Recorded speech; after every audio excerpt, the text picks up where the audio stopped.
sobat pendengar semua, selamat datang di podcast kami lagi. Di tempat kita ngobrol santai tapi tetap penuh ilmu seputar dunia keuangan dan juga manajemen resiko.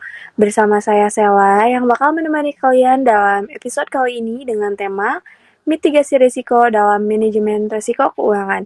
Nah, topik ini penting banget ya, apalagi buat kalian yang sedang belajar atau bekerja di bidang keuangan.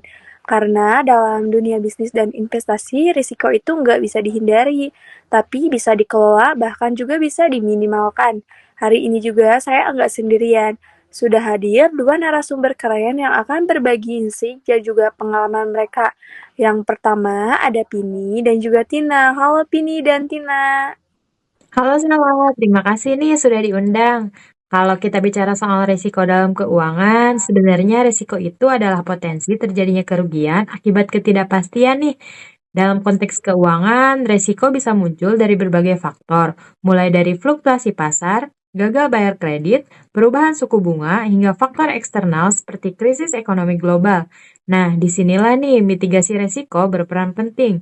Mitigasi risiko adalah langkah atau strategi yang dilakukan untuk mengurangi kemungkinan terjadinya risiko atau meminimalkan dampak jika risiko itu benar-benar terjadi. Oh, jadi intinya mitigasi itu bukan menghindari risiko ya, tapi mengelolanya supaya dampaknya bisa ditekan, begitu? Betul sekali, Sela. Dalam dunia bisnis, resiko tidak bisa dihilangkan sepenuhnya. Tapi dengan strategi mitigasi yang tepat, kita bisa memastikan perusahaan tetap stabil meskipun menghadapi guncangan keuangan. Menarik banget nih pembahasannya ya. Nah, sekarang kita masuk ke bagian yang lebih konkret. Bisa dijelaskan Pini jenis risiko keuangan apa saja nih yang umum terjadi dan bagaimana cara memitigasinya? Baik, saya akan menjelaskan beberapa yang paling umum nih. Yang pertama ada resiko kredit, yaitu kemungkinan debitur tidak mampu melunasi kewajibannya. Mitigasinya yaitu melakukan analisis kredit yang ketat, diversifikasi portofolio, dan menggunakan asuransi kredit.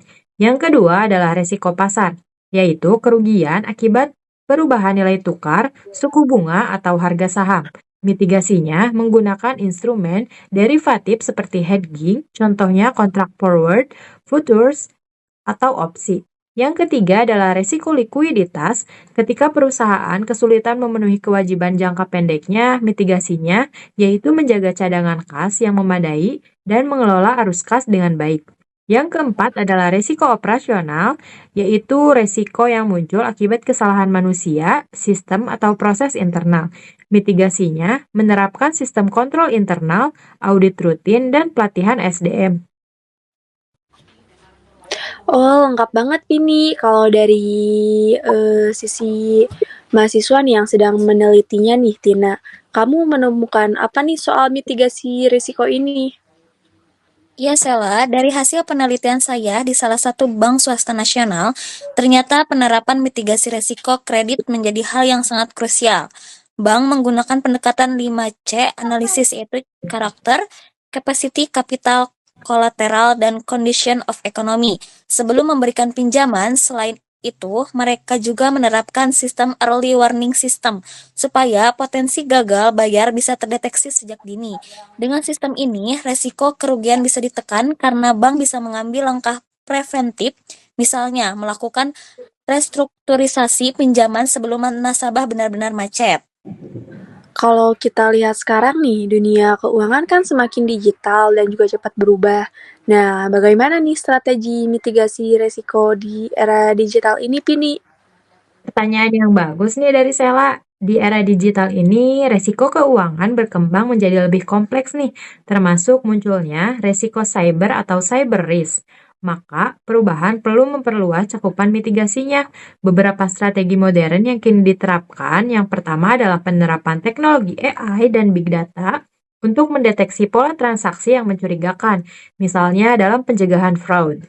Yang kedua adalah penggunaan sistem keamanan data berlapis nih, seperti enkripsi dan autentikasi dua faktor.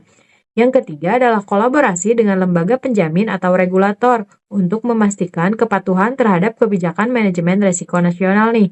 Dan semua itu merupakan bentuk adaptasi agar mitigasi risiko tetap relevan nih di era digital. Betul banget, Vini. Bahkan dari perspektif mahasiswa, kami belajar bahwa mitigasi resiko sekarang bukan hanya soal keuangan, tetapi juga reputasi dan kepercayaan. Karena sekali data nasabah bocor, dampaknya bisa sangat fatal, bukan cuma kerugian finansial, tetapi juga hilangnya kepercayaan publik. Wah, luar biasa ya pembahasan kita hari ini nih. Banyak banget insight yang bisa diambil.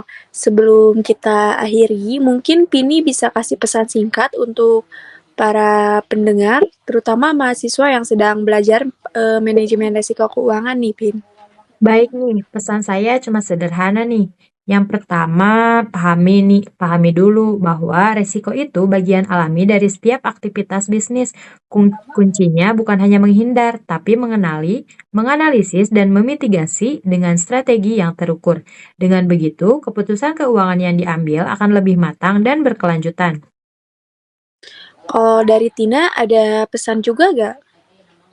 Iya, Sela, bagi seluruh teman-teman mahasiswa, penting banget untuk memahami konsep mitigasi, bukan hanya secara teori, tetapi juga praktiknya. Karena di dunia kerja, nanti kita kemampuan mengelola resiko adalah nilai tambah yang sangat besar. Wah, keren banget nih. Terima kasih banyak untuk Pini dan juga Tina atas waktu dan ilmunya hari ini. Semoga pembahasan tentang mitigasi risiko dalam manajemen risiko keuangan ini bisa membuka wawasan baru buat kita semua. Buat sobat pendengar, jangan lupa nih untuk terus ikuti episode-episode kami berikutnya karena kita bakal bahas topik menarik lainnya seputar dunia keuangan dan manajemen bisnis.